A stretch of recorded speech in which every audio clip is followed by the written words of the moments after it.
Hello. So, the game's already started. So yeah, let's jump in.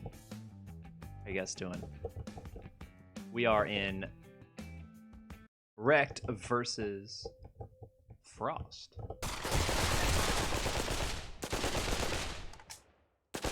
And, Wrecked up 5 rounds. And Frost actually able to score their first round. Sorry for being late. Hello, and welcome to the stream. I'm your host, Alfredo. So something that I've never seen before is actually occurring right now, and that is a game got started early. That is something I'm not used to at all, to be completely honest with you. So it kind of caught me off guard when I saw the match had already started. But hey, we're in it now. Just finished up dinner, and we're good to go. Tarmac, chill step, opening it up for Wrecked. Ooh, Tarmac. With a double on the entry to the B site, though. Baba Yaga caught Jet out in the default path. Not gonna really do much for him as Wrecked have already taken the B site. Hello, Frost have not won 2 maps. So yeah, Wrecked just gonna clean up this round. It seems like a pretty done deal. I believe that's team left score. No, team right score. Yes. Wrecked just gonna clean up this round. Mad Dog, the last guy left, he's got a P90, and it looks like they're in the unfortunate situation of being caught out in a reset. Them having closed out the previous round means their loss bonus is going to get reset. Somehow Baba Yaga has $5,000, so he should be able to buy for some of his team. Oh, Mad Dog gonna get caught in the worst possible moment. Wasn't this match supposed to start an hour ago? This is the last map? No, this is not the last map. They have gotten started. They got started really early, honestly.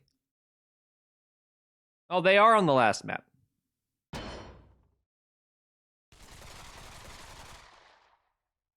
What? I'm so confused. Oh, this is the last map. They started at 8 p.m. It is 8 p.m. right now, Central Time. So this is the last map in the series.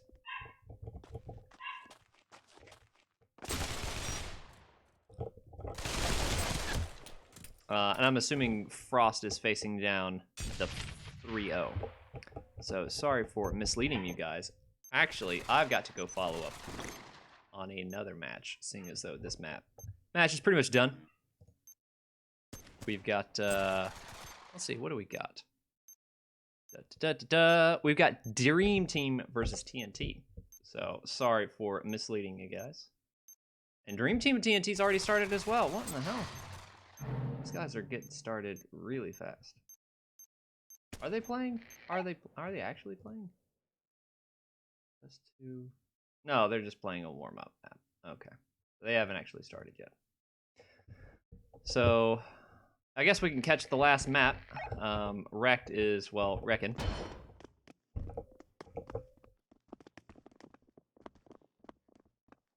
Yeah, Frost is red team, but they're blue. Yeah, I literally just jumped into this map. Evidently, this is the last map of the series, because time zones are hard. This match actually started an hour ago. However, an hour ago from me is 7 p.m. However, it started at 8 p.m. Eastern time, which means 7 p.m. I should have started at 7 p.m., but I had to make dinner, so sorry about that. And to all those who were disappointed that Wrecked did not get the full value pack of Alfredo. We got discount Alfredo. Yes, TNT Dream Team starting now-ish. Yeah, I saw the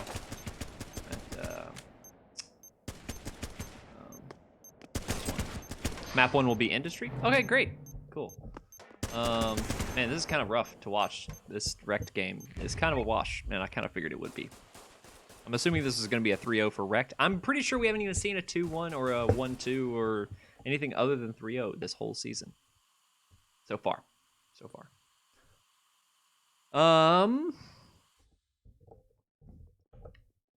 it will be industry. Okay. I'm going to go ahead and update the stream title.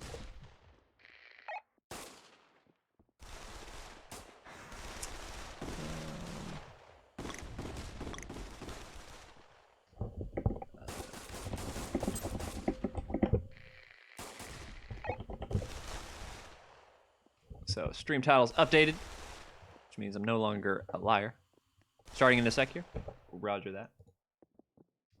Yeah, no, you guys take your time. Actually, if you guys could put a delay on that, that would be great. So wrecked on a man disadvantage and on the retake. Actually able to clean up the man advantage. Ravar Burton is going to come up here on Twat and the Hat. Oh, he catches the timing. A good timing, actually. So the trades work out. Oh, misses the timing. Tarmac left to find Soviet Deckard. Oh, and he does! So fucking clutch. But he's got to cross all the way around the bomb. This is actually going to be a lengthy run. 10-second defuse, so plenty of time. As long as he doesn't bugger it up. Ooh. Plenty of time. 3 seconds left. Gets the defuse. 1-9. That is a brutal scoreline. And we're going to go ahead and switch over. Sorry, Tommy. Not completely covering the game. No! Ah! Fuck.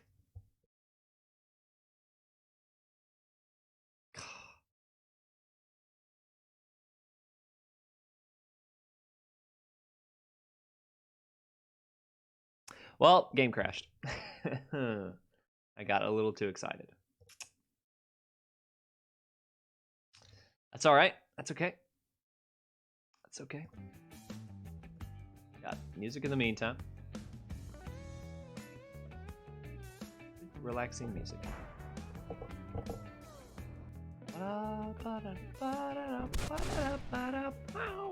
And we didn't even miss anything. Look at that. All right. Actually, what I'm gonna do...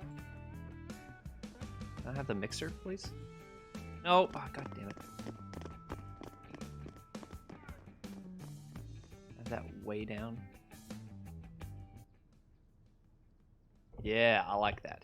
That way at least there's some kind of ambient noise. Because on a lot of these maps, there's just no ambient noise. So trade right off. That's going to give the impression that it's going to be under A, and you can see the rotation's already coming in. So the thing about industry is such a long rotate map. You've got to get that information early as a CT in order to really effectively make site retakes possible. Ooh, Dragon Hunter got some good damage onto Cameron S all the way from the way back there, but gonna catch Noble out in the middle of nowhere. So he knows where Cameron S is, and pads. Looks like he's somehow gotten on the front of the site. Takes down Chewie, and now it's Dragon Hunter. Left alone, catches Impads, but has to be careful about Cameron. Not gonna matter. Impads takes him down as Cameron took him down to half HP with that revolver. Big, scary thing. Big bore. Update team names. Yes, thank you so much.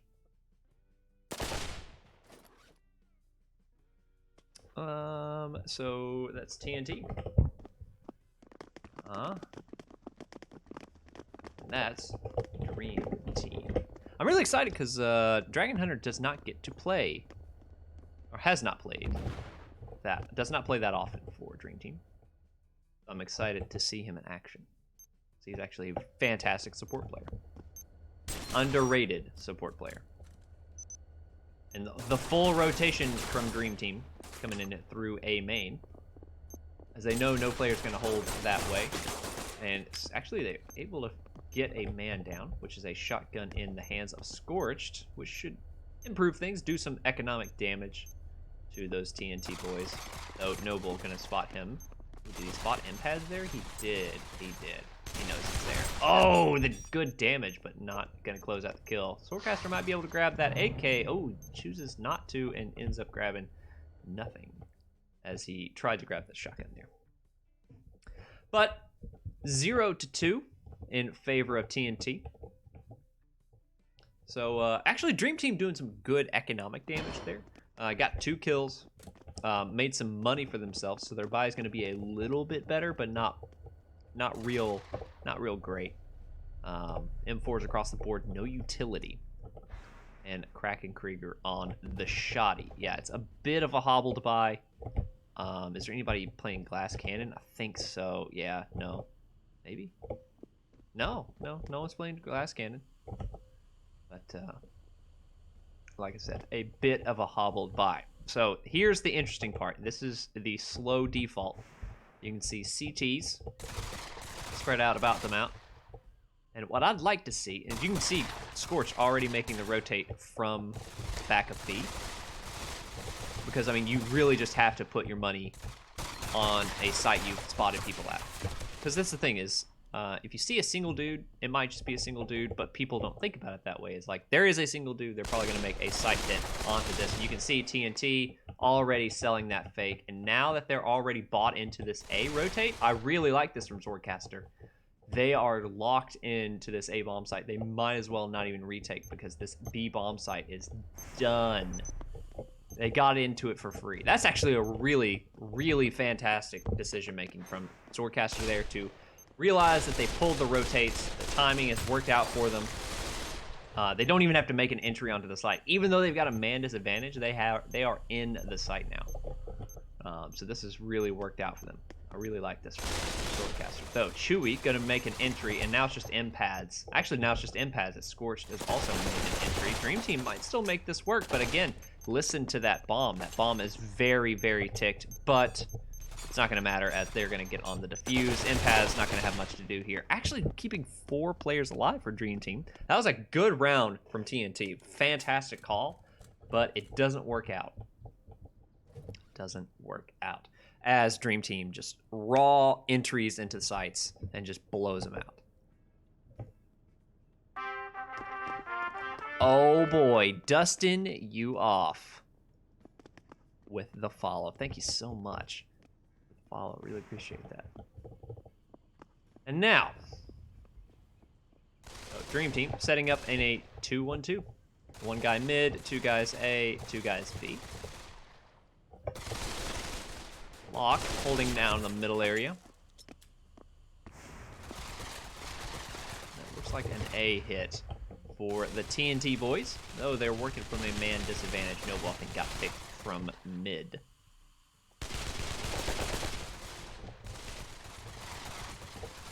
Not really much happening on TNT's end of thing. Jakami on pretty much no HP. Holy crap. So, T's have a long road to a bomb site. A lot of long roads. Jeek spotting Chewy. Ooh, making the footsteps. Oh, catches Kraken Krieger unaware. That's actually good positional awareness from Jeek, though not going to make much of a difference. Even though they got the single entry onto the bomb site, TNT looking a little disjointed. They're not really playing together as they could be. 1 or 2 players got the good awareness kill, you know, got the situational advantage. But Swordcaster here, 1v4, not looking feasible. It's taken down.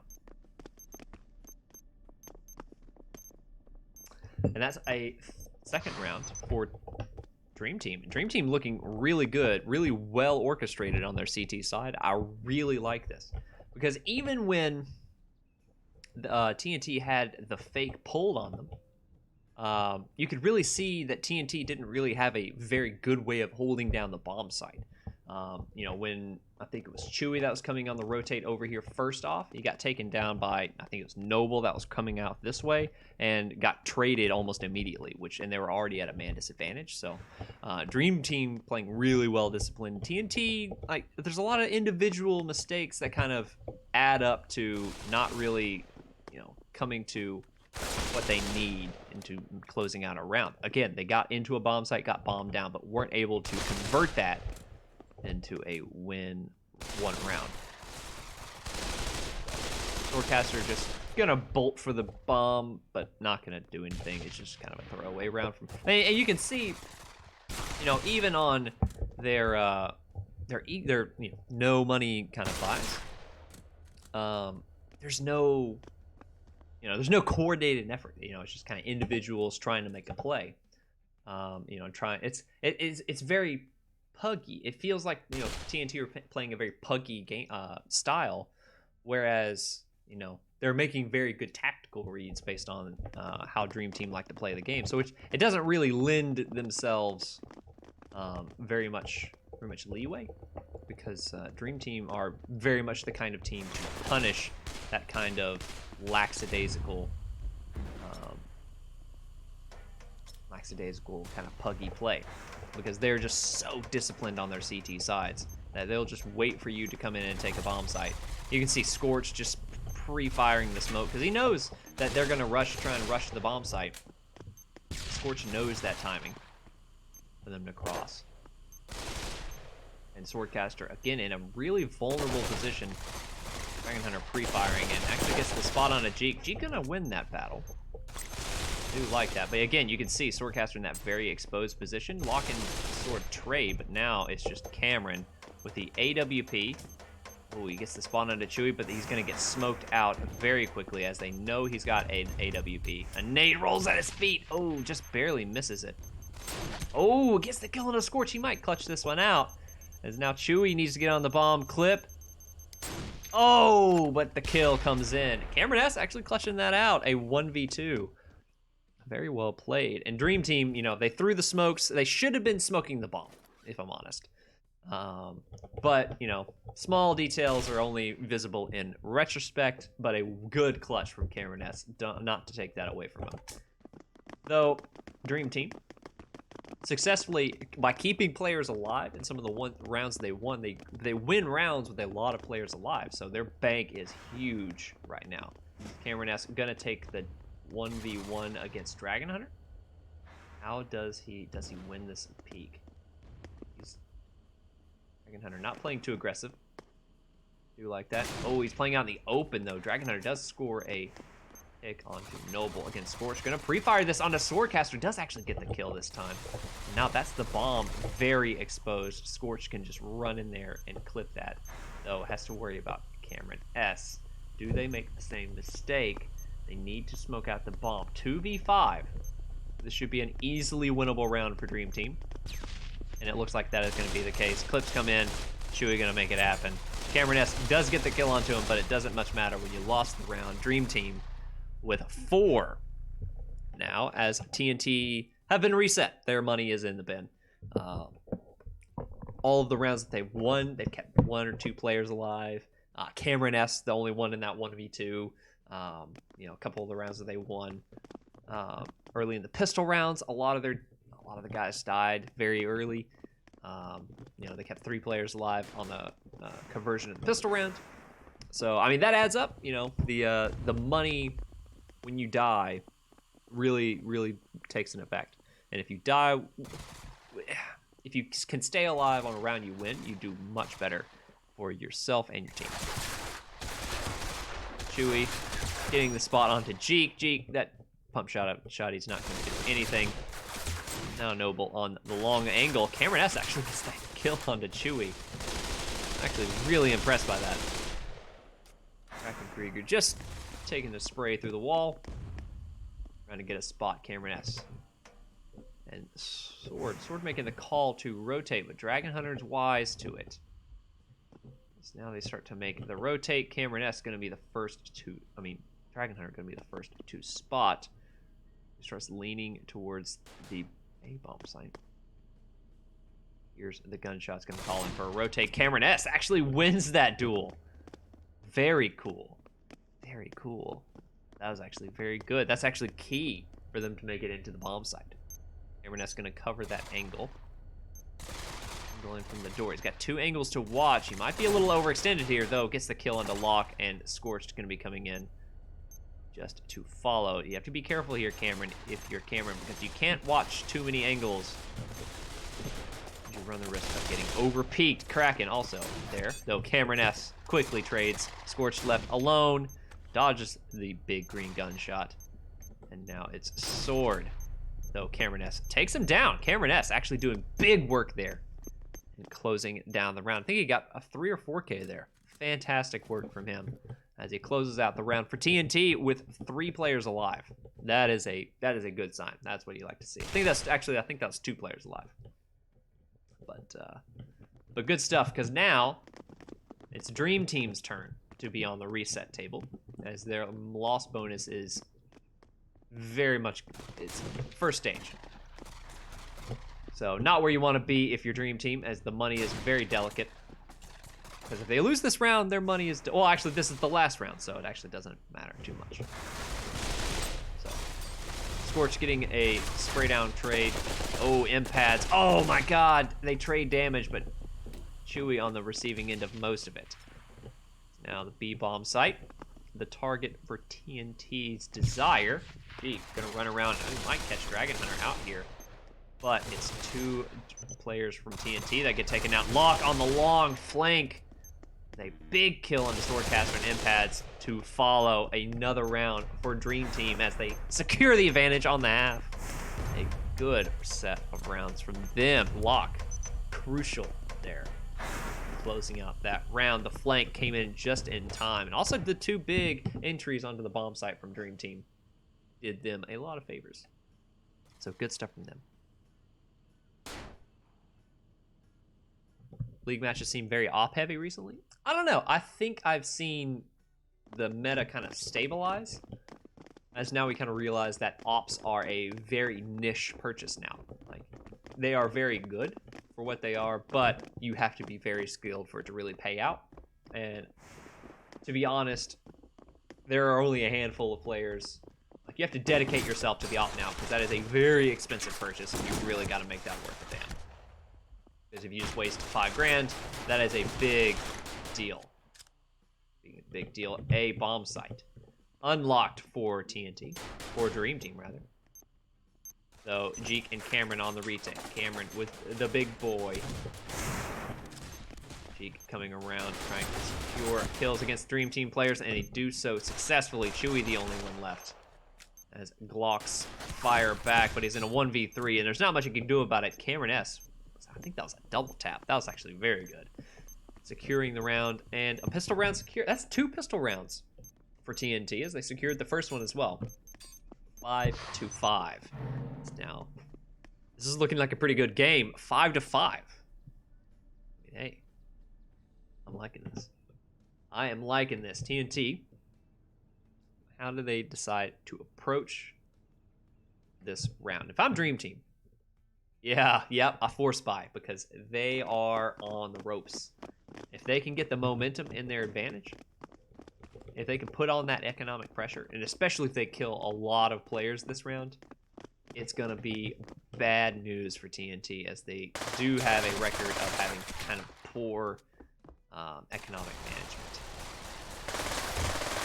Lock actually gets the kill on the Swordcaster, though. It's even trades, but that's an A-bomb site unlocked, though Cameron actually is still here to receive. Receives a lot of damage to boot. Actually, only a little bit. Oh, gets big damage onto Scorch. Almost converts the kill. Not quite successful. Scorch, though, eventually does fall to Jeek, who's on the back of the site with the big, shoddy semi-auto. Kraken tries his best, but doesn't do so. It's TNT to convert another pistol round into a second round. 5-6, but you can see what they were trying to do. They put the pressure on TNT. They lost 3 players. They got money in the bank, and they are putting on the pressure. So, guns carried over. Going to be effectively 4. It's going to be effectively 5 players still alive, but still, they have to rebuy armor. They have to rebuy utility. They have to rebuy clippers. They have to rebuy everything. You can see the money starting to dwindle. So they're not able to buy into as much of a bank. I really like that. I really like that force buy from Dream Team. That was very well thought out. You know, I like it. I do. Noble playing aggressively into mid area actually gets a reward for it in the form of Locke, who gets taken down. That's an early pick for CTs, and that is very good for TNT. Especially an early pick as a CT can make retaking so much easier. Swordcaster as Clips gonna go in for the snips, but Scorched takes him out, but it's bomb defused. And that's 2 players alive from Dream Team. 7th round as they convert the gun round, and a non-watchful eye from Dream Team keeps them from the round. As TNT is starting to take the lead, putting the pressure on to Dream Team now. Looks like they're going to go onto a save and opt them. No, actually they are not going to go onto a save. They're going to force buy into this one, and I like that. I like that approach because allowing them to take an 8th round will really put pressure on you to secure the 9th, or you'll be on match point broke. So that would not be ideal. Noble. I really like what I'm seeing from Noble. He's playing really aggressively in the middle area. Really proactive. I really like that. Locke gonna hear him coming around the back though. Is he gonna be fast enough? Impads is already here. Spots 1, though Locke spots him first. Does he spot the 2nd? Oh, Noble gets the spot onto him, but it's multiple players converging onto him, and it's not gonna be enough. Dream Team on the back of the force buy. Puts a round back in their favor. A 6th round for them. And you can see that pressure that they've been putting onto TNT is really starting to add up. Their money is broke. Money is broken. As they've had to constantly rebuy, constantly rebuy, constantly rebuy. And it is starting to take a toll. And you can see now they're going to take an eco just to try and bring their money back even. Rough days. Kraken Krieger with a very quick entry onto the A site. You know, it's kind of a race to that position. I like that smoke that Dragon Hunter threw. Kind of block off vision from the CTs rotating in. But Kraken Krieger's already here, and he's going to get the information out and the spray down. As Impaz the only left with a 5-7.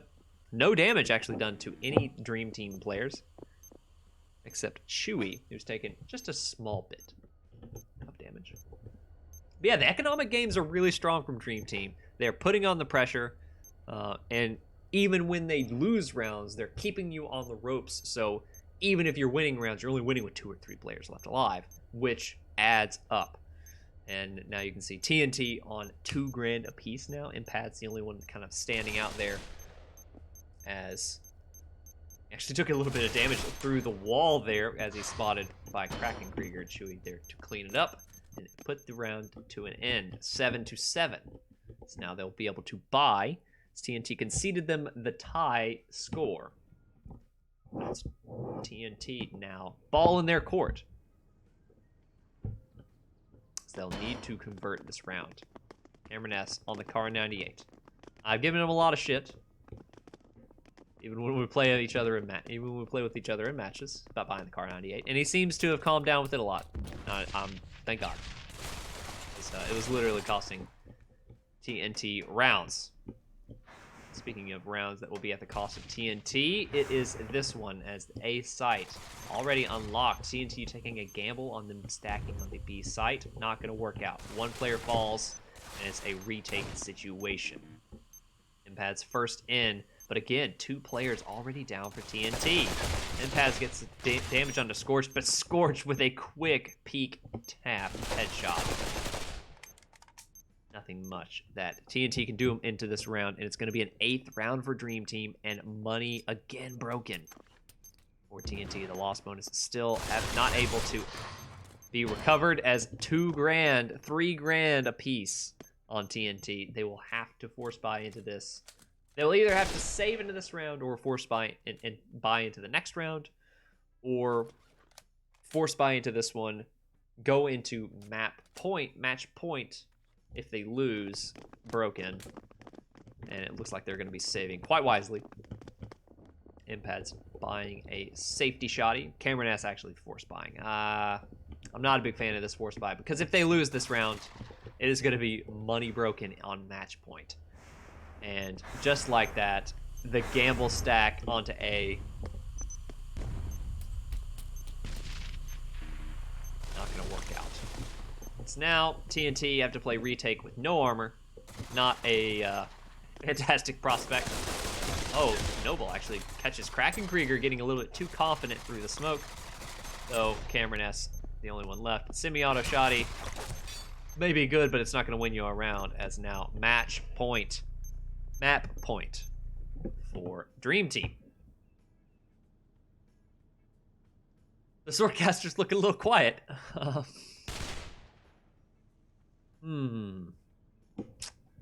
here's the thing. I'm glad they saved last round, but you can see Cameron S having to pay the price. He's got no nades. He's got clippers. He's got a Car 98. Now, with the fleet of rifles, it should be okay. And they've got enough clippers to make themselves dangerous. But again, it's to the A site. Old Faithful for Dream Team, as they've been hitting it rather readily. Oh, did that nade even do any damage? That was such a good nade, it seemed like. But it is not to be so. Cameron S taking a couple speculative shots through smoke relatively near them. Actually gets locked down to rather uncomfortably low numbers. Locke actually gets the kill onto Noble. I'm not actually sure how that happened, as that was pretty guaranteed for Noble to win that engagement. Cheek gets the good headshot onto Dragon Hunter. Now bringing it to it 3-on-3, though. Cameron S getting taken down. 3 players left to find. Jeek gets good damage onto 1, but he's alone now. He's got 2 players to find. No clips. Players may have clips around him, but he's got to win this round or it's done deal. It's 1, but not enough. It's a double spray down could have been there, but it's not enough. Kraken Krieger closing it down for Dream Team. 10-7. Ooh, that was actually a fantastic round. There was so much good to unpack there. So let's swap it on over to the intermission page, and let's start to break that map down. Fantastic. So, something to think about. Oh, that's really ugly. Is that industry is a tricky beast. It is very hard for CTs to rotate. It's very hard for Ts to rotate. So getting a read on where your opponent's going to play, the thing that I can compare it to is Overpass. Cobblestone.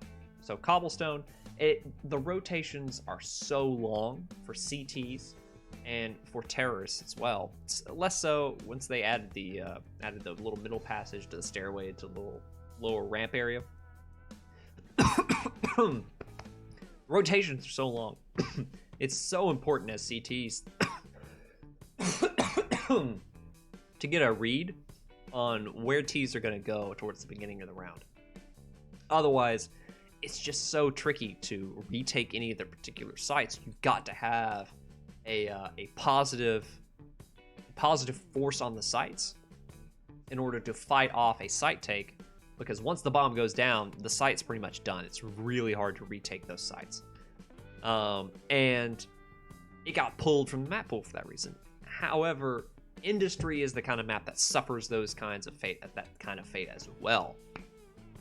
That being, the sites are really hard to rotate to and from, both as T and CT. So it punishes Ts just as much as it punishes CTs. So CTs have a relatively easy job. Figure out where that bomb site, where the Ts are going to go, and try and make sure that the Ts run into more CTs there. That when they trade out, you bank on your guys getting two guys to spray down. However, getting information as CT, pretty much the only real way you can do that as a CT is to, are they going B?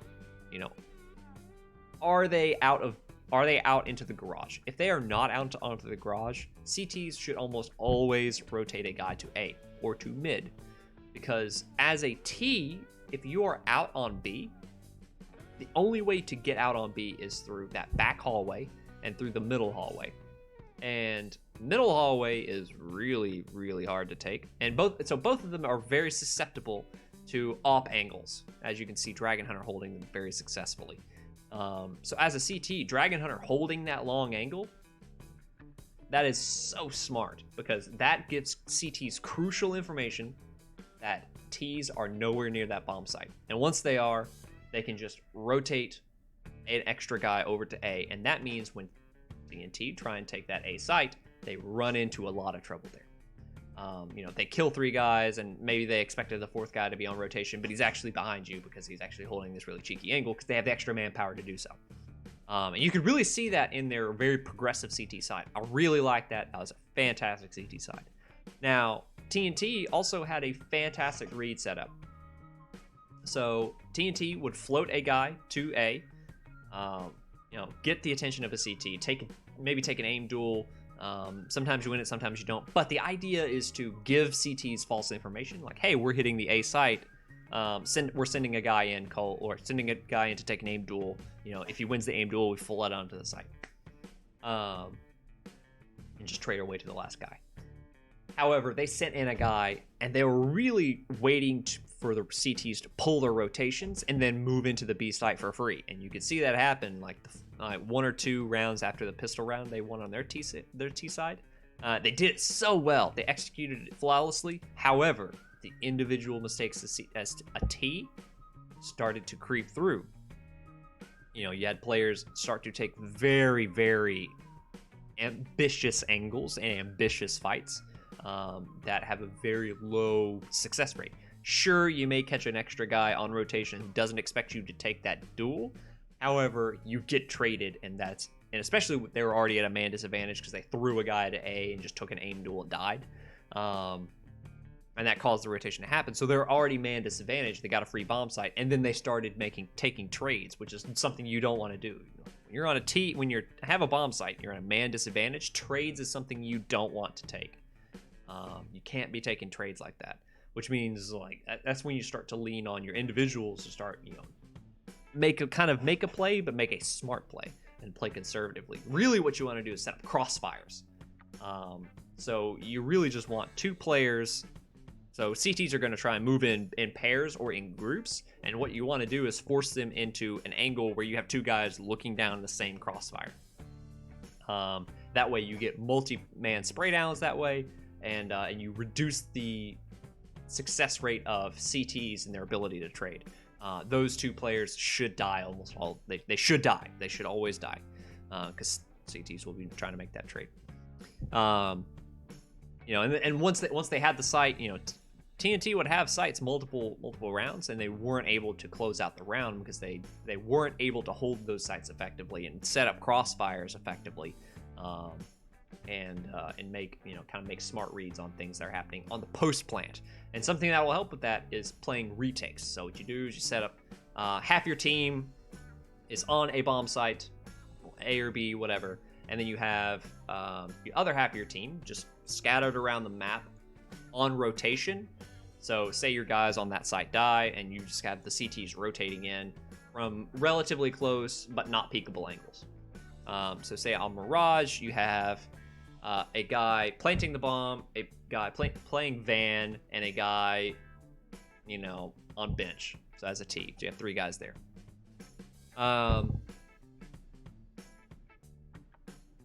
I play a lot of CSGO. I have 1,000 hours in CSGO, so yes, I played a lot of CSGO. I also watch a lot of CSGO. But yeah, and then you have 3 guys, if you're playing B-side Mirage, on catwalk, in murder, coming out of murder hole, and I don't know, in market, something like that. Is that a VR game? No, Messiah's trolling. Don't let him buy. Don't let him trick you. He is a trollolol. But yeah, the good news is we saw a lot of good fundamentals coming out from those guys, from both teams. I am so impressed. And the thing is, so Chewy is Chewy's their IGL, and Chewy is so fucking smart. Holy shit.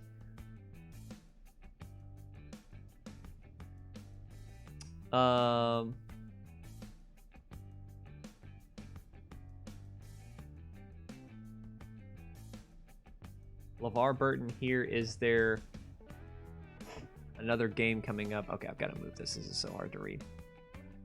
This is my chat, by the way, because the Slob's chat is broken.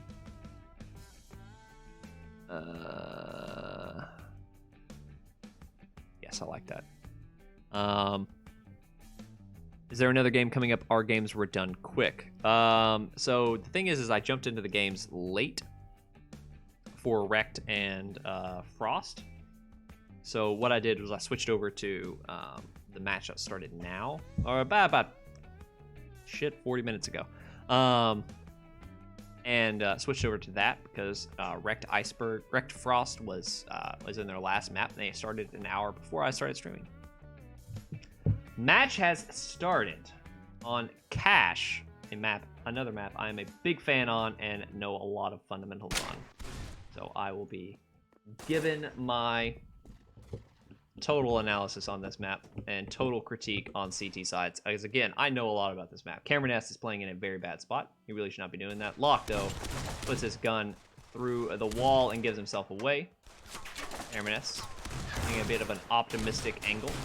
Might be able to get a kill here, but I mean, TNT's pretty much already given up the site. Oh, hello. Yes, that looks much better. But yeah, so you can see, actually, Impat's on a really long rotation. Holy shit, he is really well detached. So Swordcaster's pretty much just gonna have to wait on him because he needs the extra trading power as they're on a 4v2. Impat's coming up catwalk now. Scorched, well aware that that could be a possibility, but he's on his own now. Impat's gets the kill on a Scorched, but he's got 3 other players to find. Maybe he does, but he probably doesn't, as he's also got a bomb to find as well. Gets that extra money from the kill on the Kraken Krieger.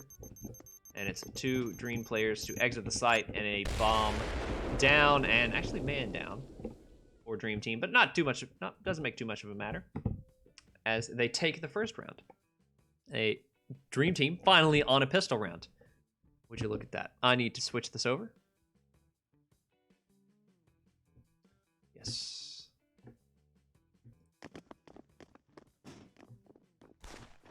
So just for those who don't know, we're in a best of 3 format. Not best of 3, a 3-map format.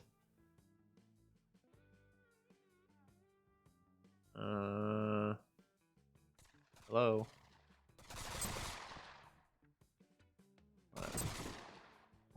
Pretty much a throwaway round, as Dream Team almost certainly gonna convert this one. So do forgive me if I just completely ignore it. Because TNT's full eco rounds are pretty unimagined, as they don't even try. So we're not even gonna pay them attention. Cameron S left on his own. So the a metric of kind of how successful a team is, for me, in my own opinion, is how much damage they do on the back of a full eco. So if you can kill a player on a full eco, yes. Oh, LeVar Burton here, as in, I am LeVar Burton. Is there another game coming up? Gotcha. I'm sorry, that was dumb. Gotcha. God, that was... Come on. Quotation marks. I mean, just... sentence structure, my friends. And look at that. TNT. No players on the B-bomb site, except the 2 in heaven. Ooh, impacts. Big damage on a Scorched, though takes some big damage as cost. Man disadvantage. Oh, Cameron S, not expecting that angle from Checkers. Didn't realize that that was the only angle that he really had to cover. Swordcaster, not really sure where those last 2 players could be. Or those last 4 players could be, as they've got many players to find. Gets the kill onto Chewy, but loses his hat and pretty much all of his health on the back of it. A single man disadvantage now.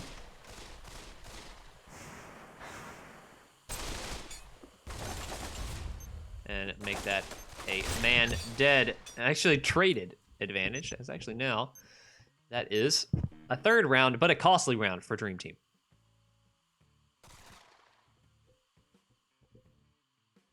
You can make it one click bigger. Still has a black border on the right and bottom sides. Oh, you're right. Ah! Fuck. Ah, shit. There we go. Sorry, no. Can't do it. Cannot do it. It broke everything. Now, TNT, again, in their default kind of setup. Actually, they're making a gamble stack here. Swordcaster, I don't know what he's looking at. Looking down highway, but he's got no information they could be here. So, got plenty of information now that they're coming into the A bomb site.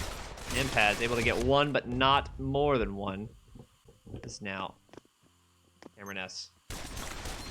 Oh, gets big damage onto Scorched. Actually, I'm not sure how he doesn't get that kill onto Scorched, but... Oh, Kraken. Oh, Kraken comes in from behind. Oh, it made me really worried there for a second, but closes out the kill. The bank on Dream Team starting to really grow now. 13,000 on lock. Dragon Hunter with 0 kills and 0 deaths, which means he is at a whopping 10 grand. He has got the big money. Another kind of default setup. It looks like TNT not really, they don't really know how to play this map. Like there's no one on site.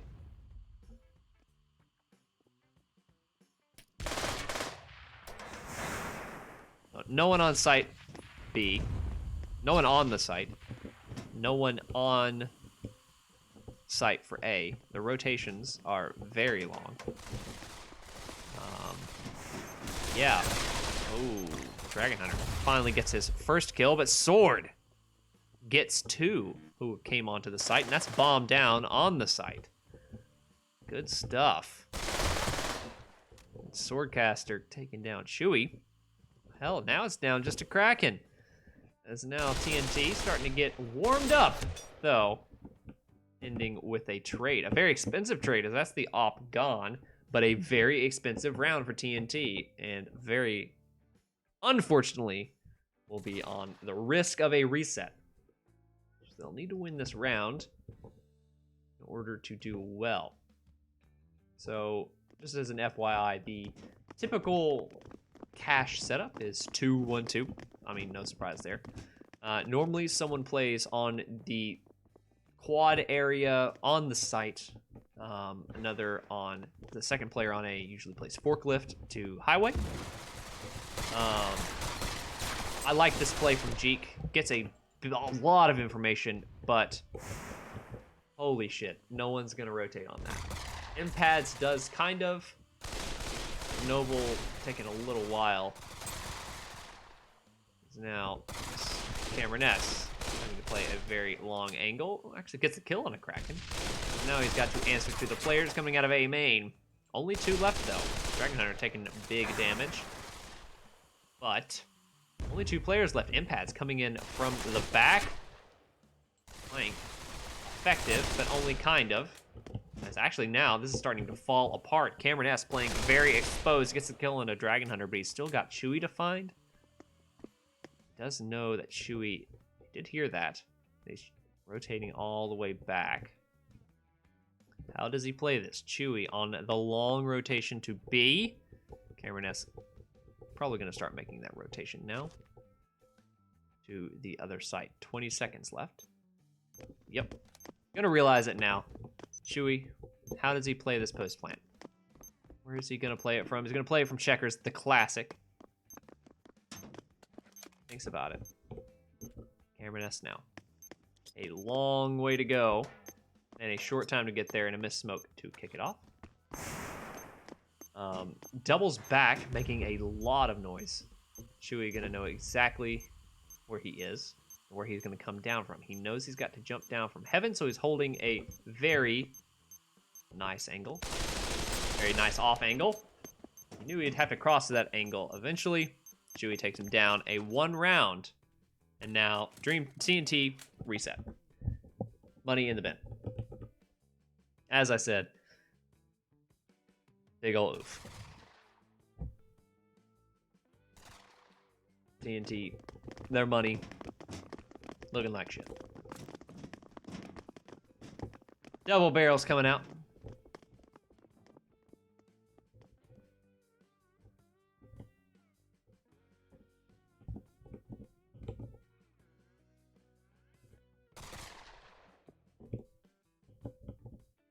Okay, are people watching my stream that are playing in game right now?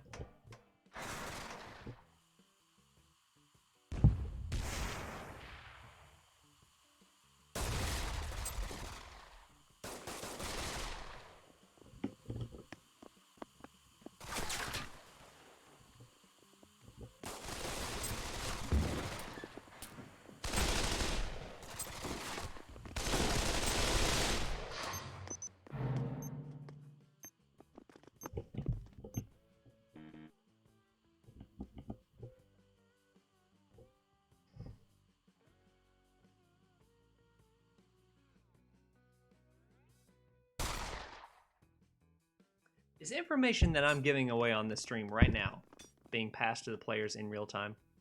Like, is that happening right now? Okay, maybe not. Maybe not.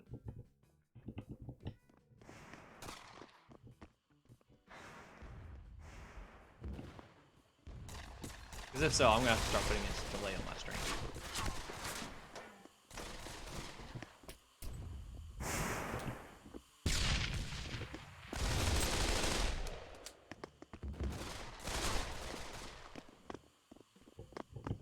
I mean, that's true, but 20 seconds is still within a round.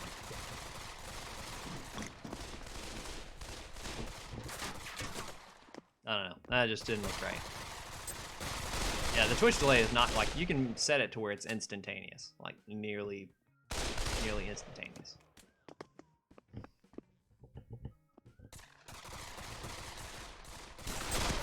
If someone's coaching their players using my stream, like, that is not cool. That is not right.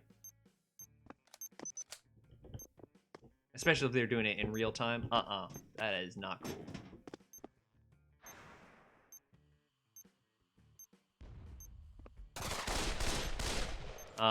Mainly it's just the setup from TNT when they entered the not this round but the round previous to it. It was like a full eco. They did pretty much the exact setup that I described as being the optimal, like, 2-1-2 setup.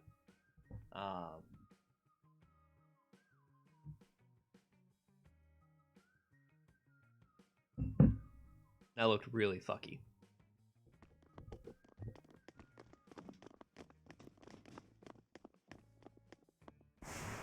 I mean, it might have just been coincidence.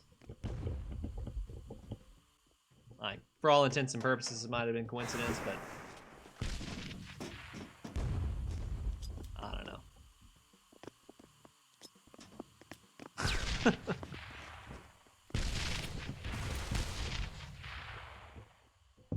No worries, it's just...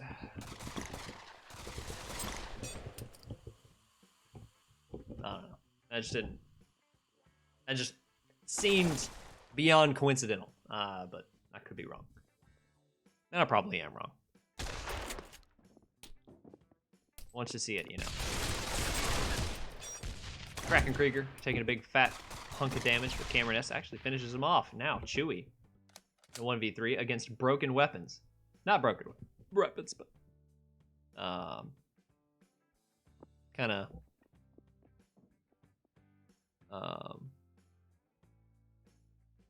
an eco Chewie in a 1v3. 30 seconds left. The bomb's down somewhere on the site. Actually, I think he has the bomb. No, he doesn't. The bomb is down on the site, if I am not mistaken. And you can see Cheek having already rotated. They are convinced that this is a rotation.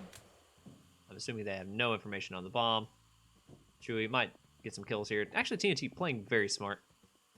Playing conservatively. They don't need to take any challenge. They don't need to challenge. And they do so successfully. Last round of the half, though. It's 2-7.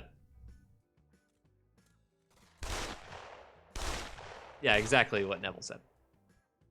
I don't know. It just, again, it's a pretty common setup. I mean, I'm not like in no way patenting that setup. But I was very specific on spots, and they more or less went exactly to those spots. Like, nobody's playing on the site for on the site to B. No one's playing on the site to B, and then they play a guy on B the very next round, or within the next round or so. Like it just looked beyond like, this is what? Like, this cannot be coincidental. Like, this may be coincidental, but like, just odd. So, TNT making entries onto this A site, trying to split the site, though the main man on the entrance impads falling. Now the rest of the split also falling as well. This door. Swordcaster watches Locke just slam Cameron S. And puts an end to it. 2-8. So now they take the Dream Team take the second pistol.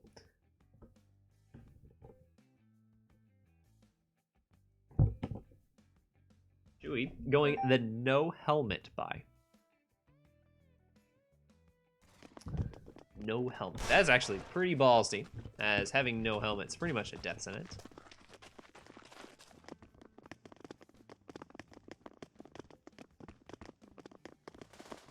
Now a B hit. Kraken and Locke to receive. Locke just trying to get some mileage out of the shoddy. Out of the cheap guns. Kraken Krieger gonna put a lot of work into it. Impaz actually gets some good damage, but not gonna be enough. Kraken and Chewie, which went no head armor that round. Actually, you know, all right, okay. They were on full pistols, you know, but you're gonna need to buy that helmet anyways, so I don't know. But worked out well. Kraken padding them stats with the 3 or 4 kills that he got with the semi-auto shoddy that round. Not bad. 2-1-2 setup. That's pretty standard. Scorch is probably gonna be playing on quad, as I'm sure that is what Chewie told them to do.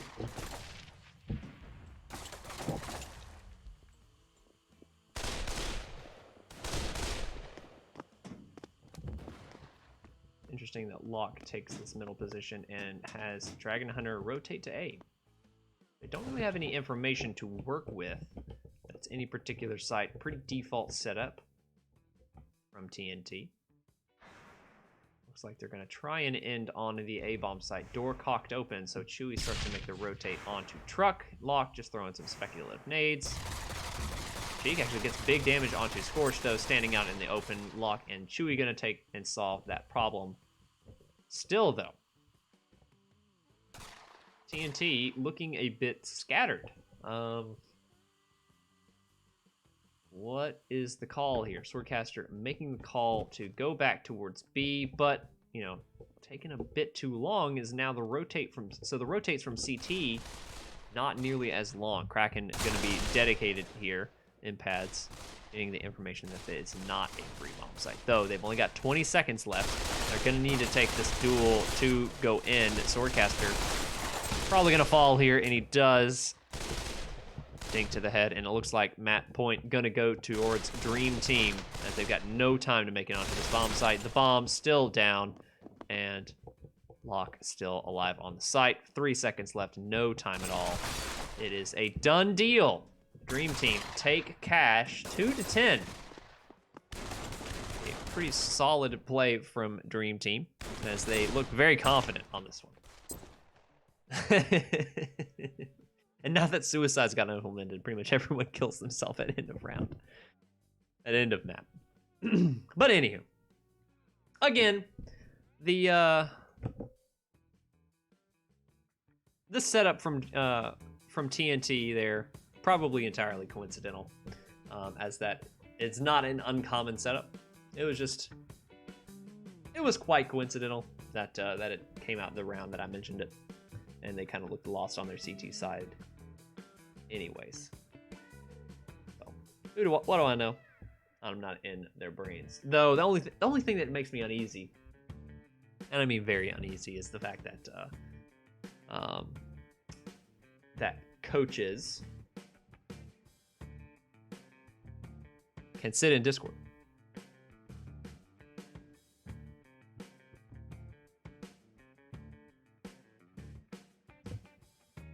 And Pavlov just crashed.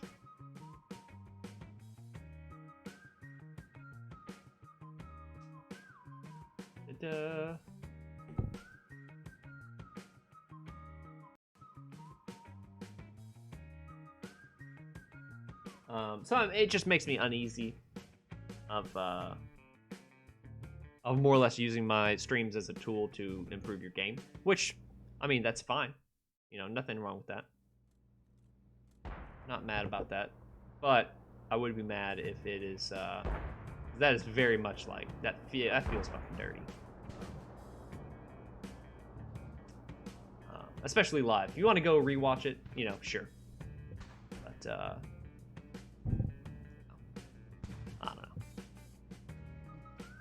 Thought they changed that. Every team has to record Discord to be obvious when coach jumps in. You're not wrong. You're not wrong. It's up to your players who are checking their stream chats during play.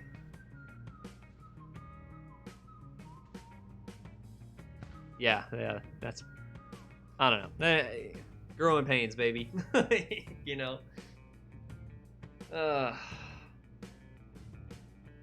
It is what it is.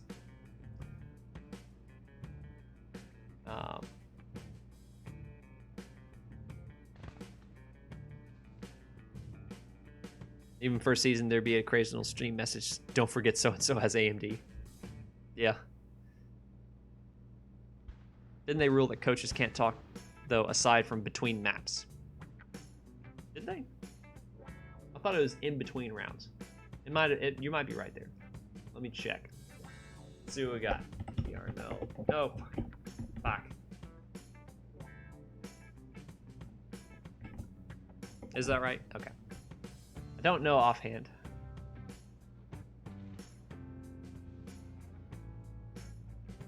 Rules. Let's see. During the match, only in between match. In between maps. You're right. You are right. That is correct, Amundo. Rewatch Sword stream from that round and see. I mean, it was just kind of like, ugh, spooky, you know, kind of dirty. But, I mean, again, it's not like I have the patent on setups, and it's not like, I don't know. Like I said, it just kind of like shook me in my core there. I was like, whoa, I don't know about this. So it was probably fine. I'm probably just having an overreaction. I mean, more than likely, I'm just having an overreaction. It's just, you know, kind of like Caster's Curse, where you're like, oh yeah, this guy has no chance in the round, then he clutches the round. I mean, it's probably the same kind of thing, except in reverse. You know, where it's like, oh hey, you know, they haven't tried this setup yet. You know, where they were kind of like experimenting with setups. But the only thing that was kind of odd was they were just very avoidant of staying on site, especially during the pistol round, where that's very, very key, especially the CTs, to take long angles with take long angles to get information on tiers. So I don't know. It was just weird. It was just weird, and probably totally fine. So, yeah, no Swordcaster. He might listen to the stream later. He might even be listening to the stream now. Who the fuck do I know? But I don't know. If you are, that's really fucking shady. But you know, if you're not, you're probably not. So, anyways, pretty much all I got on that. Ugh. Yeah, that's kind of a battering. Sorry, I keep talking about that, because that's pretty much all I got to talk about, because that was pretty much a fucking smash. Dream Team looked pretty clinical. Cache is a pretty straightforward map to play.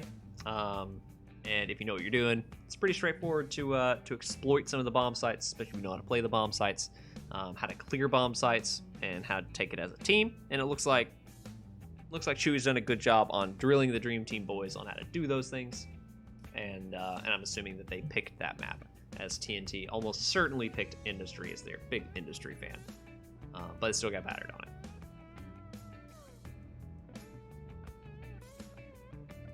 But anywho.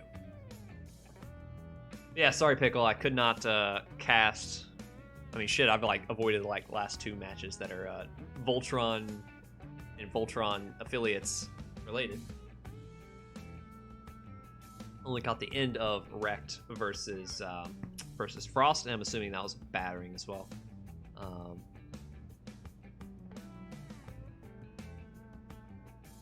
As Wrecked is actually fucking good. Like Wrecked's fucking good. I was watching how they took sites. I'm really impressed with how they're taking sites and how they're coordinating as a team. Really like that. Drilling them good.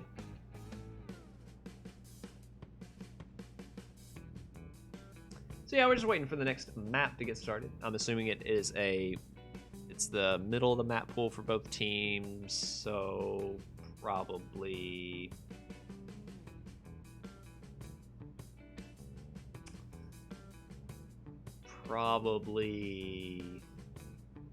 what map do they pick? So TNT banned Dust 2, I'm almost certain. Dream Team almost certainly bans. What does Dream Team not like playing? Mirage is next. Yeah, that sounds about right.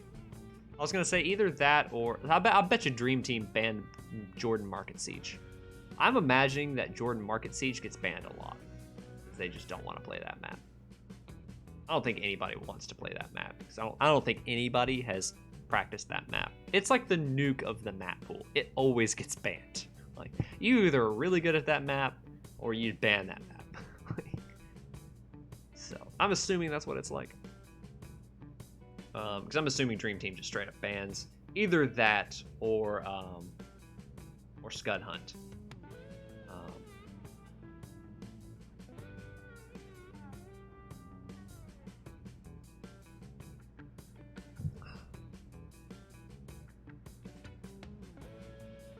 One team has? One team has what?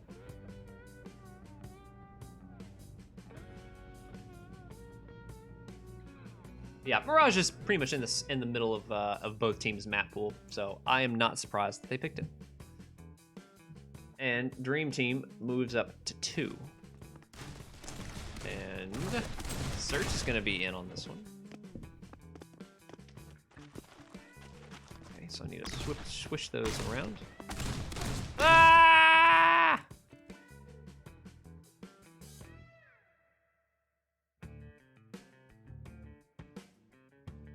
Oh my god.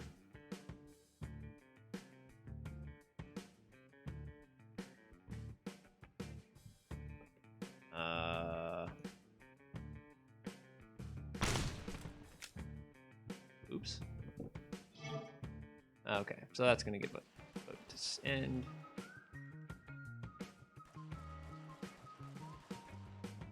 Good, that gives me plenty of time to fix this fucking UI. Everyone just kills himself. It's good. This needs to go over here.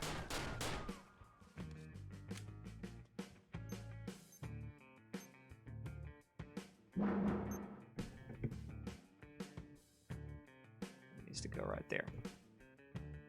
Yeah, Rex is legit. One team has practiced Jordan. I believe you. I'm imagining a lot of the smaller teams have. As... God damn it. I really fucked that up. I really did, didn't I?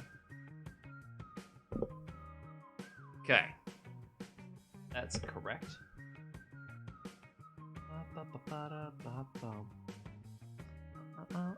Yeah, I'm imagining a lot of the smaller teams would practice Jordan Market Siege because that's definitely going to be a clutch pick, but I'm assuming every big team's banning it.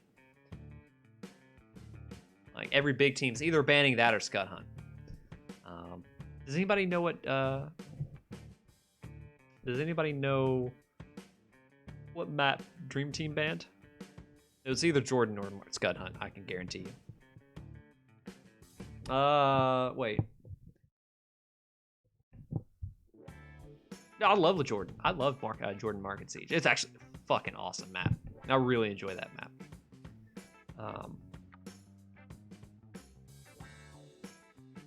I think it's really interesting, the layout of the mid area.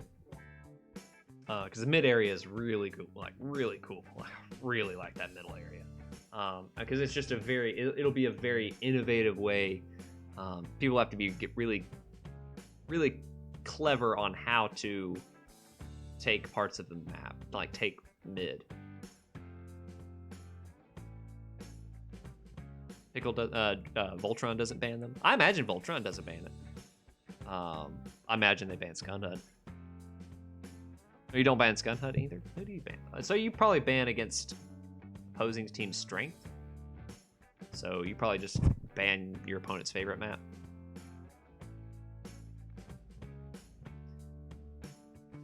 Force my team to play it every time I get control of the lobby. I haven't played that map. I've only played that map like twice. Nobody wants to play that map. Tilts me. Like I said, I love that map. Such a good map. What other map would Dream Team? What map would Voltron ban? Nobody plays bridge with me. God, fuck that map. Fuck that map. It's like playing baggage on CS:GO. Fuck that map. Like, cool. Baggage is a whatever map, but fuck that map. That's not a real map.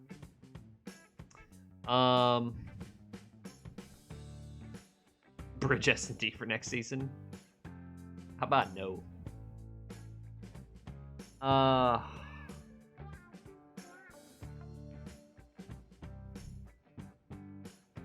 Honestly, unpopular opinion, I wouldn't mind seeing pool day in the map pool. I wouldn't mind it. To be completely honest with you, I would be all right with chess in the map pool. Now, know that was a fucking joke, because fuck those maps, especially on S&D. No, thank you. Honestly, if I had the choice between pool day and chess, honestly, I'll pick pool. I'd rather have pool in the map. I'd rather have pool day at the map pool, because pool day would be in the map pool. Easy to shoutcast. I mean, it would be boring to shoutcast because it's like, who wins aim duel? It would be fun to play as a player. It would be really fun, but it would be horrible to spectate.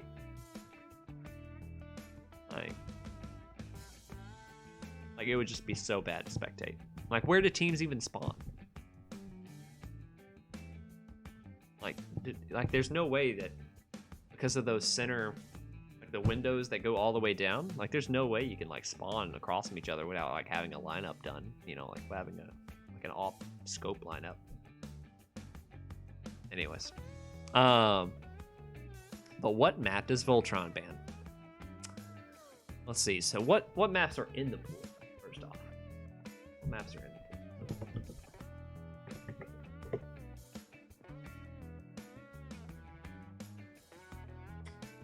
Industry, Manor. Oh, I bet you they ban Manor.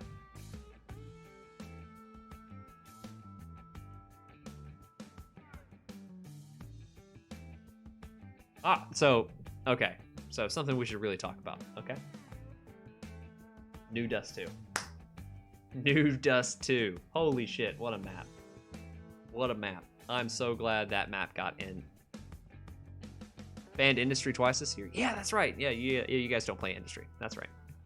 I was thinking in the head of Dream Team and just eliminated the fact that they don't ban that. Never Jordan, Scud Hunter, Manor. But yeah, Fucking New Dust 2. I am so ready for that to replace that. Ready for New Dust 2 to replace that fucking terrible Dust 2. I hate that map. I fucking hate old Dust 2. Like, this port from Nova. Nova's a cool guy, and he's contributed a lot to get the game kickstarted as far as, like, getting those the CS maps in the game. But fuck that map. It is so bad. Hey, it should start soon. Okay. But yeah, fuck New Dust 2, because there's so many fucking boxes. Like, Jesus Christ. Rex makes you play all maps and scrims. They beat you. We just learned Scud and Jordan. Scud's such a fucking... It's such a T-sided map. It's such a T-sided map. Like, I'm interested to see... I want to see Dream Team figure that map out, because Chewy is really good at figuring out CT sides. You know, he's really good at getting a coordinated CT side. And Lucky's gonna be ringing. Oh baby. Oh. And it's gonna be a Mirage.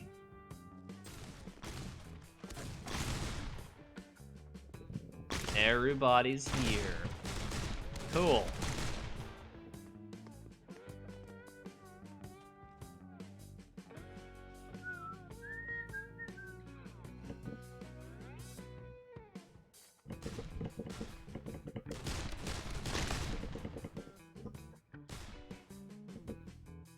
See.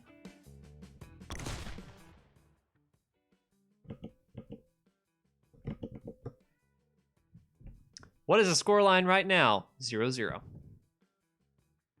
Dream Team with a 2-map lead. So I'm not gonna lie, if TNT can get a map win here, I'm gonna be really happy.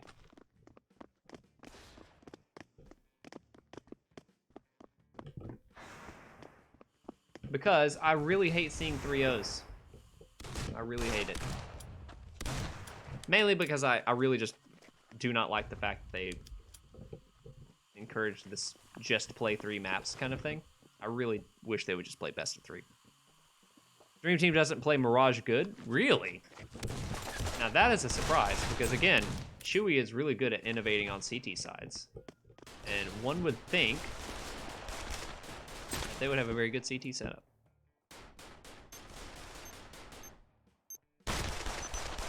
Oh, Scorched. There was a big headshot onto Lucky. And another one onto Search and Destroy. Man, Scorched tearing up the B bomb site. And a third! As now Impad's the only one left on the flank. Though Scorched, quick to dispatch him. A 4K for him. As Kraken taking away the ace early in the round. Scorched, dirty as always. Okay, Locke, you gonna defuse the bomb or what? Cool. Best of 3. With a league to pick tiebreaker, get that shit out of my face. No. 3 maps takes a lot of time. No, yeah, 3 maps takes a lot of time. That's why best of 3 is way better. Because if it's gonna take a lot of time, make it a fucking good series. If it's just gonna be a 2-0, let's get this shit the fuck over with. League pick tiebreaker, yeah, no. That is never gonna happen. I hope that never happens. If you take choice away from the players, you lower the ceiling of which skill can be had. Locke with a really cheeky angle. Actually, gets 2, doing a fine job holding this A-bomb site with his cheap weaponry. Except the league is counting each round now. Don't even get me started on that MMR bullshit. And Locke with a 3K. With the sawed-off. Dream Team. Putting on the highlight reel. Except league is counting each round now. Yeah, that again, really grills me. I don't like that at all. Ah, Locke. Almost had a 4K. Sawed-offs are dumb. Most of the shotguns are. Half of the shotguns are. Actually, I don't know. I'm all right with the semi-auto where it is. I think it could use a single pellet decrease. I think the gun would be actually very underwhelming. I don't know. It's just odd. I wish it just the damage on the pellets did less, because they do a lot of damage. It's really unruly.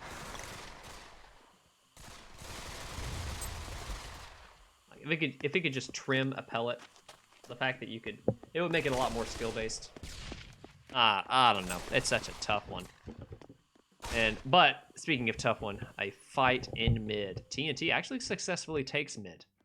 This is actually very good for them, as it opens up a lot of possibilities, and there is a man-even advantage, 3-on-3.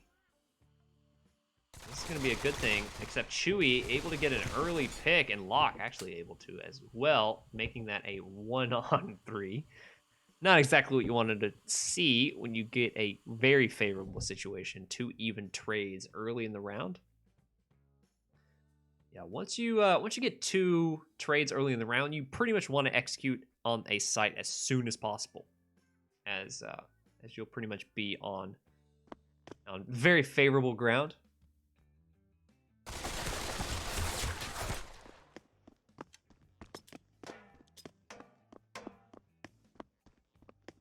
Because once you start to take a site, even if you even trade with all of the players that are on that site, yeah, there's no way that, because then you have a 1-on-2 retake, and that's not exactly something you want as a CT. So if you get yourself into a man even situation, 4-on-4, 3-on-3 early in the round, hit a site quick, or converge on a site. Just pick one and get on it, because you want to take advantage of that as quickly as possible. Cameron with some Swordcaster with some saved equipment, gonna be leading his team onto an A hit. Oh, Locke with a huge nade. Oh, that did half damage to 2 players, big damage to Search. Locke gonna have an easy time cleaning this one up. Multiple players coming his way. Swordcaster getting a big brunt of damage. Cameron S down. Big spray down. Double. And a 3K for him in the round, but a full save, as they are simply eco-frags. Chewy cleaning up the rest. Locke the only one to fall, and that's a 4-0 for Dream Team. Locke on 20 points? Yeah, okay, that makes sense. Scorched has yet to die the whole game. But now Cameron S, another gun round for TNT to try and prove their worth. Cameron S gonna go for this peek into middle. Chewy not gonna be able to get there in time. He takes the peek, doesn't actually get killed. Actually surprised that Chewy doesn't get killed there. Chewy gonna drop a smoke top of mid. How effective is the smoke? It's not super effective. Not a big fan of this one. And it looks like Dream Team gonna fight for mid. I don't know, because again, now once you set up that fight for mid, TNT could move right into this A site. They committed players to fighting for mid, and they removed them from the site. Impads, he's been staring at the CT position, at the jungle position for quite a while now, and should be able to relay this information that there's nobody on the site. Saw 2 players there. That is a good thing. Honestly, as T's, you probably just smoke off. Once you start the fight for mid, or once CTs start to commence the fight for mid, yeah, already the rotation's already happened back in. The game's given away, and actually Lucky able to get the 2 kills from mid, and still has yet to get traded. Dragon Hunter still Lucky actually here to clamp out the kills, clamp out the rotation. Though, Swordcaster. 16 seconds left. Not really much to do here. Gets a kill on a Kraken, but he's got 1 more to find in Dragon Hunter. He knows he was coming from mid if Lucky passed off that information. I'm not going to guarantee that he did.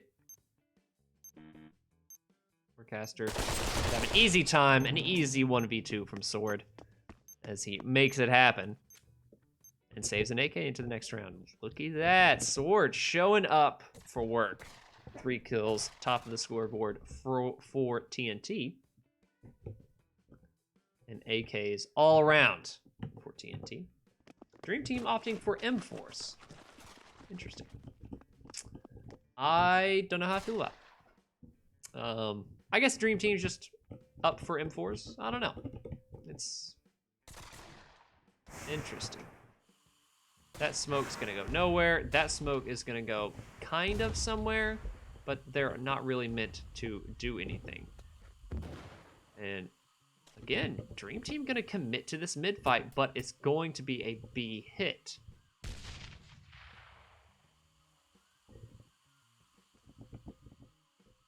Three players converging onto B site. Cameron S actually gets the kill on a Dragon Hunter. That's gonna pull a rotation towards A. TNT need to make a hit fast. Impad's trying to get this entry onto Scorched. Pass that information along. Now Chewy is here. If they want to make a hit onto this B bomb site, they're gonna need to make it fast. But it looks like TNT are shaping up to rotate towards the A site. All the players from Dream Team have already rotated, except for Kraken, and even Kraken's starting to bite on the hook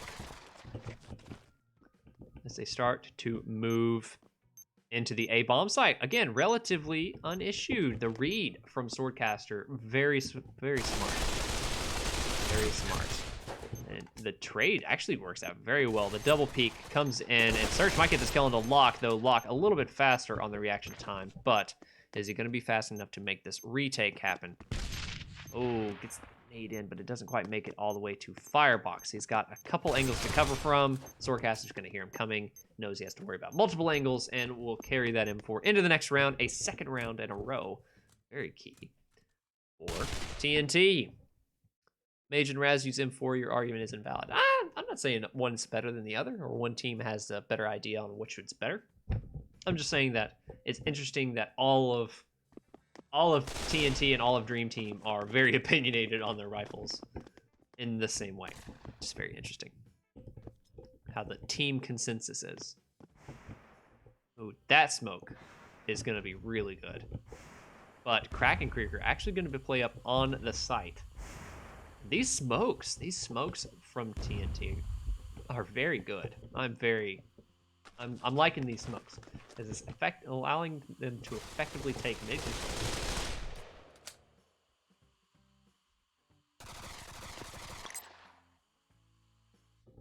Kraken and Lucky actually trade out on the A site. That's actually huge. Because now, again, look at the A site. Chewy playing from connector. Other than that, no one's on the A site. Locke playing in CT. Search and Destroy gonna move quick up mid. He made a lot of noise. Chewy gonna investigate and get taken down. Locke trying to trade. And Cameron S trying to make that work. Swordcaster actually makes a very good read. Once they got the entry onto the A bomb site. Start moving that way, though. Dragon Hunter takes down Cameron from mid. A 2-on-3 retake.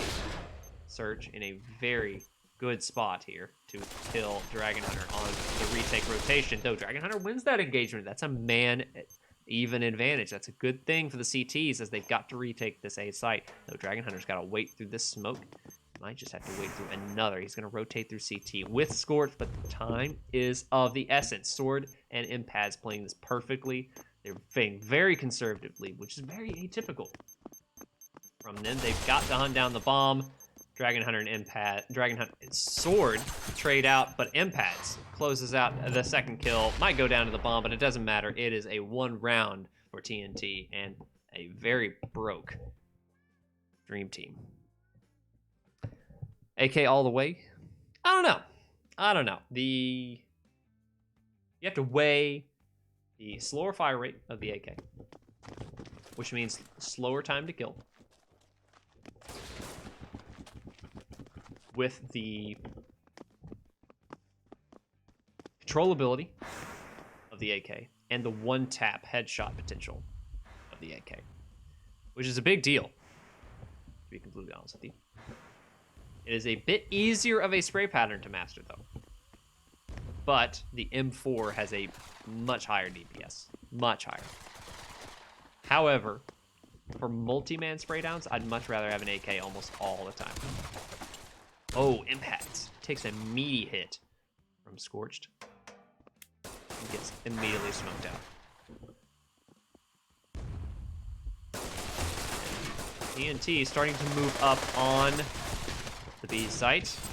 And the kills go TNT's way. And this is looking like a clean round. Many kills going the way of TNT.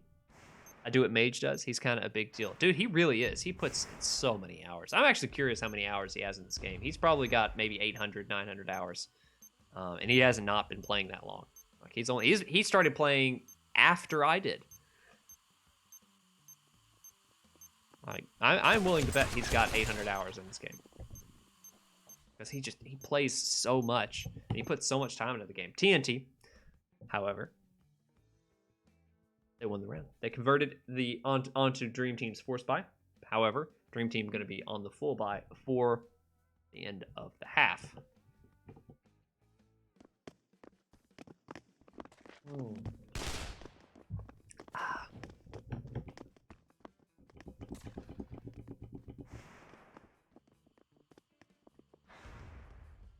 So what is the setup from Dream Team? Again, commit towards fighting the middle area.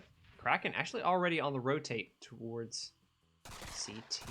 That is very interesting. I wonder what kind of information they're working off of. They're committing to this mid fight. And Lucky might just be true to his name and walk into an empty bomb site. Here's the footsteps on the stairs, but if that's the only player that's playing on A, this is the part where it gets very tricky. Kraken could be a very big pain, though. It is a B split coming in. Scorched here to receive, but the kills are actually going the way of Dream Team.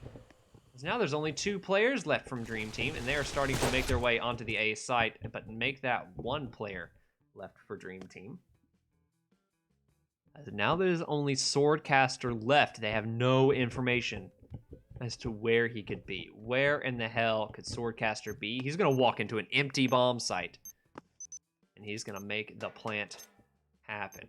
Though 4 players he's got to find. And Chu's going to find him first. 5th round for Dream Team. They secure the round advantage. These have been very close maps. These have been all very close maps. I'm very happy. I'm glad it's, I mean, this Cash was kind of a blowout. But Industry was very close. 5-4 halves on both of those. Yeah. Let's see if TNT can close out this pistol round. As they've done very well on pistol rounds in preceding rounds. Lock. Lead the way. Cameron S. taking a pretty optimistic angle with the big boy.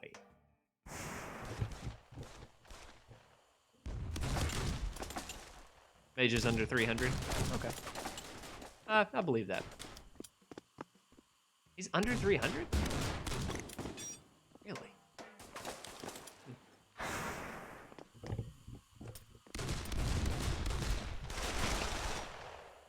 Interesting. Wow, these kills are going the way of TNT, of Dream Team. Oh, Swordcaster runs through the smoke.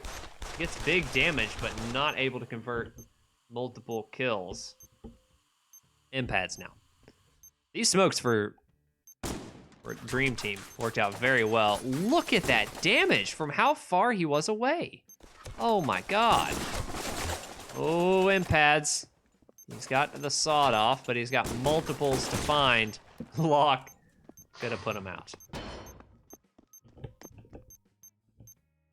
Mage is under 300 hours. I don't believe you. I don't believe you. That does not sound right. I'm gonna look it up right now. I'm gonna look him up right now.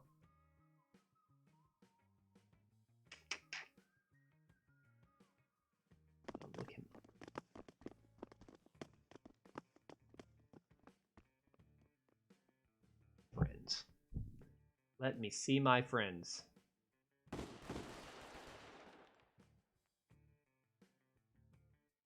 He's 338. He's at 338 hours.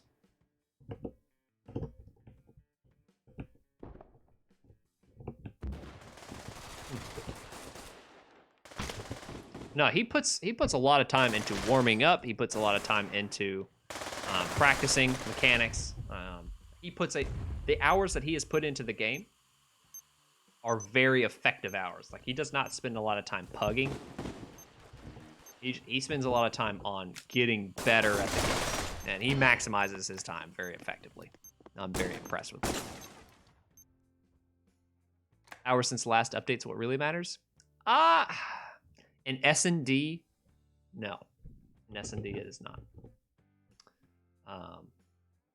In S&D, it's really how well you know the map and how well you know your opponent knows the map.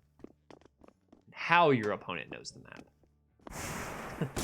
Locke getting a little bit scared of that incoming grenade smoke, though. Empads holding the A side with the shoddy. Swordcaster with the mini AK, a little favorite of mine. Empads holding from the lower area, doing good work. Getting big damage out onto these Dream Team guys. Oh, he's got two, and he gets two. As now Locke on his own with a sawed-off. Oh, he gets one. Hey, that ain't too bad. Gets lucky. But Search, gonna make sure he doesn't get much more out of it. It's 7-5.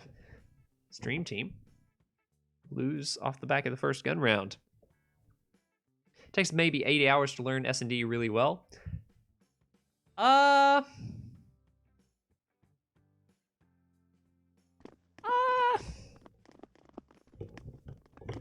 See, the thing about S&D is it's ever evolving, because you really have to play to how your opponent plays.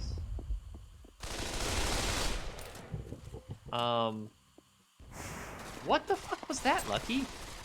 Why did you do that? You just gave Dream Team a 4v5. I mean, Dragon Hunter gets a kill. I mean, Empads. Why did he just run out into A main? What the fuck? Cameron S also just running across A site. What is this round? Cameron S is getting some good work done.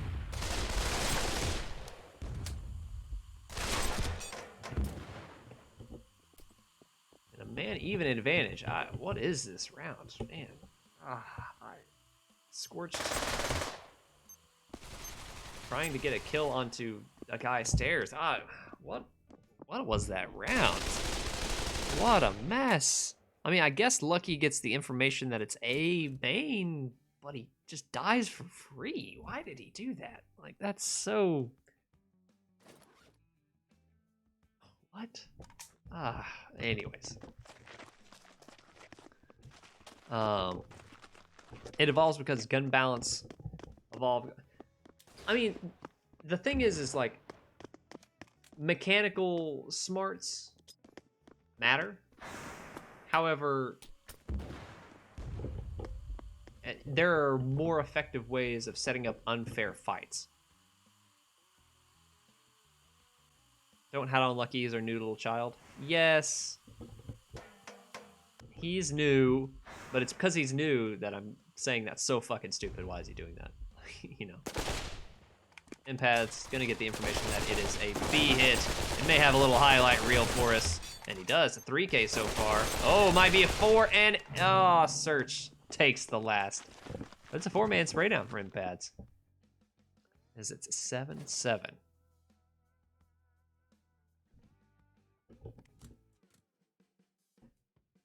7-7 as TNT start to take the momentum, build up the bank.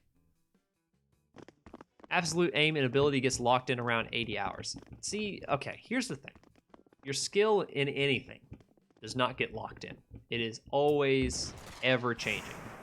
It goes up, it goes down. The idea is you want it to always go up. but some days you're gonna go down. Sometimes you're gonna have a good day, sometimes you're gonna have a bad day, and that depends on how you play, how your opponents play, things like that. And the thing is like how well you play is just always gonna ebb and flow. And how teams play ebb and flow, and there's a lot of different components to skill. It's a lot of interesting. There's a lot of aspects that go into how well a team and an individual plays. Cameron S is gonna get taken down through the wild spray and scorched. And Swordcaster gonna try and get a cheeky kill, but Impad's left on its own in a 1v4 this gun round from Dream Team. Wow, that was a really good pre-fire, but Impad's gonna realize it and give it up, saving a gun into the next round.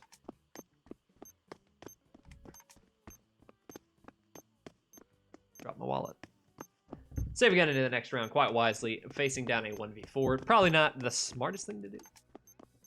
And yeah, Dream Team not even going to try and hunt, as their money is a bit on the rocks, as they have to worry about a reset potential coming in. So this is their first one in a little bit. But yeah, there's a lot of facets to your individual skill. There's technical skill. How well do you know the guns? How well do the guns know you? How well do you handle them? How well is your buying strategy? Things like that are mechanical aspects of the game. Then there's team play in the game. How well do you play with your team in order to take bomb sites, in order to, play as a team, and things like that. And there's also map knowledge and format knowledge. So how well do you play on a certain map? How do you play a certain map? How does a certain team play a certain map? Things like that. All things that play into the result of a map over time. This mid fight is going quite well. Okay, so here's the thing from Lucky. He is pushed in all the way. However, there's a guy right on top of him, Kraken. He's probably gonna kill. He certainly does. Lucky, that's why you don't do that. Because it works in pubs, but it doesn't work in good games. I think the aim part specifically locks in around there. Take a break for a week and then come back and play and tell me how you feel.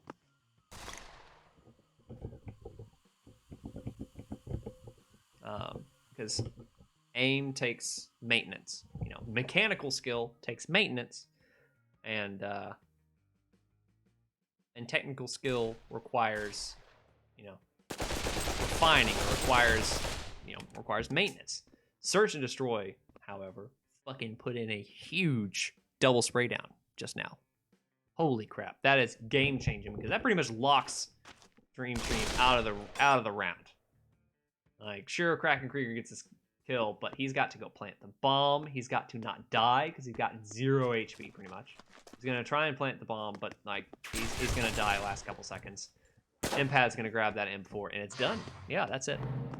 Take 2-3 week breaks all the time after a couple warm-ups, maps, good to go. I guess, but man, like, that's fucking brutal.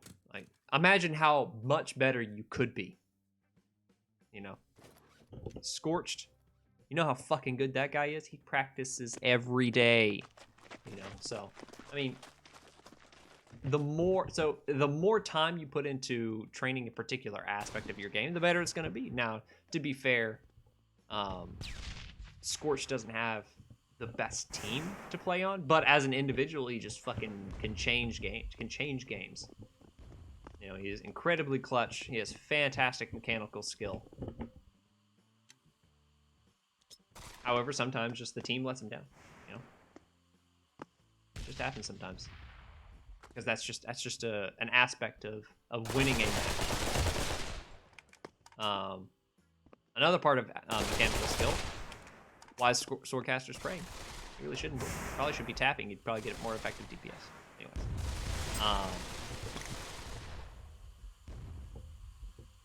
Yeah, so a lot of aspects. Scorched, just like that, a 2K on entry.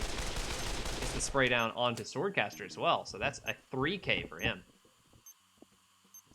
And just changing the outcomes of rounds, especially on such an important one as well. 8-8, got to win this round. Search and Destroy coming up on the retake from Palace. Nade coming out. Does he have any idea that Lock is there? He does, but he's not able to connect the spray. Impads making himself a bit exposed. Gets the kill on a Chewy, but that's about all he'll be able to muster. He might be able to keep these players in the bomb radius. Not actually going to be able to. It's map point for Dream Team. TNT will need to force buy into this one.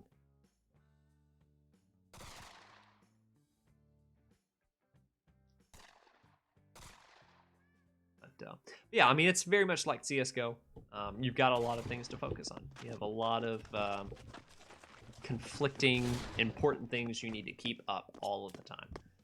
Mechanical skill, you have team play, and you have map knowledge. You have all of these things that have to be constantly maintained in order to, stay competitive. It's just something you have to keep in mind. Scorched Kraken and Chewy have 3,500 hours. Yep. Oh wow, Impads just got a ton of information. He dies there, but he gets so much information. He spotted 3 players. Got some damage on a Dragon Hunter to boot. Cameron though, takes a little bit of damage off the nade. However, Kraken Krieger just rolls out just after those bullets expire. He gets actually a kill on a Kraken Krieger as well. No, South Search and Destroy here to shut it down. Cameron and Search here left alone. Actually, relatively low L, so Scorch probably has a good way of it. And now Cameron left alone. He's got 2 players to find. He's Nose Scorched and Lock are there. Now, here's what I'm talking about, a crossfire. These 2 positions are crossfire positions. Sure, Cameron might be able to get the kill from there, but Lock there to wrap up the round. And Scorched just barely stays alive. Damn, what a game. You got that right. Oof. Good stuff. Dream Team wrap up the 3-0 on a 10-8 scoreline for the last map. 10-8 on the first map as well, I believe. Tarmac TV with the sub. Welcome back to the Pasta Bowl. Thanks so much for the resub using that Twitch Prime. Thank you so much, and welcome back to the Pasta Bowl. So yeah, a lot to unpack. Thanks very much for the stream as always, Mr. Fredo. Oh, absolutely. It is my pleasure to deliver this quality content for you. Yeah. Give that music back. Yeah, so a lot to unpack there. TNT doing very well on holding up their own against Dream Team on 2 out of the 3 maps. Again, cache. TNT should probably brush up on the cache. Should really look into some setups there. CT setups especially. It is a bit of a T-sided map, but there are a lot of things you can do as a CT that you should probably be looking into. So yeah, Dream Team, wrapping it up another 3-0. I'm pretty sure this is just one of another many matches that have gone 3-0. So pretty interesting. Yeah. Yeah, thanks you guys for tuning in. Appreciate you guys sticking with me, even though I was a little bit late and actually completely missed out on Wrecked versus Frost. Completely so sorry about that, guys. But I'm glad you stuck around with me anyways, and I'm glad you could be here with me. But that's gonna wrap it up for me. Hope you guys enjoy this. It'll be up. I will actually go ahead and start the export process because they will be going straight to YouTube. If you want a link to my YouTube, it should be somewhere on the Discord. I'll have to repost it somewhere, but I will post it in the highlights channel of my Discord. If you want to go down in the Twitch links down below, there should be a link to the Alfredo's Pasta Bowl Discord channel, and you should be able to check out the links that I post to YouTube there, so that way you won't have to worry about Twitch kicking them out because they're a little bit too old, things like that. So I'll let you guys know about that.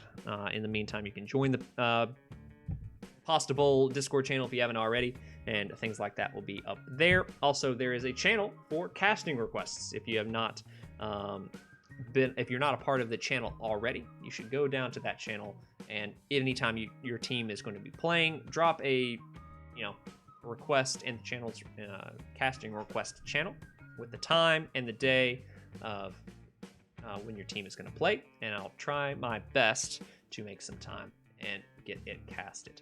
So I know it is a big help to get those matches casted. But yeah, that's pretty much it for me. Glad you guys could tune in with me and watch some really cool Pavlov. But till next time, take it easy.